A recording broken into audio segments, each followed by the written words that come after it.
जगद्गुरु रामानंदाचार्याद्वारा नरेंद्राचार्यजी महाराज यांच्या प्रेरणेने जीवनदान महाकुंभ 2026 नावाचा एक भला मोठा प्रकल्प भारतभरात आणि भारताच्या बाहेर राबवला जातोय।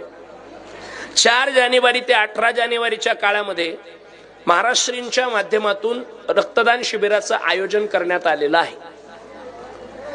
जगद्गुरु श्री नरेंद्राचार्यजी महाराजांच्या परंपरेमध्ये अनेक मोठे मोठे सेवा प्रकल्प चालतात। मी त्याचा साक्षीदार आहे।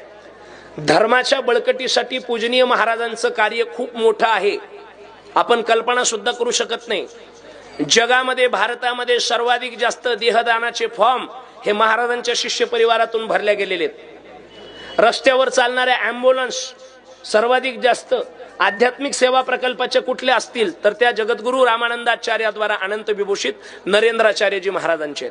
महाराजांच्या या कार्याला थोडासा हातभार म्हणून बाहेर रक्तदानाचा प्रकल्प, रक्तदानाची शिबिराची व्यवस्था केलेली आहे। तिथे जाऊन आपण आपलं रक्तदान करायचंय। आता रक्त सांडायची गरज नाही, रक्त देण्याची गरज आहे। फेसबुकवर 5000 मित्र विचारत नाही गल्लीत कुत्रा, अशी परिस्थिती आहे काही लोकांची। अशा आपल्या जीवनात होऊ नये। 5000 मित्र फेसबुकच्या लिस्टमध्ये असल्यावर एक पिशवी रक्ता करता आपल्याला 10 लोकांना जर पोस्ट टाकून विचारावं लागत असेल आम्हाला एक पिशवी रक्त देता का, तर महाराज आपल्या जीवनात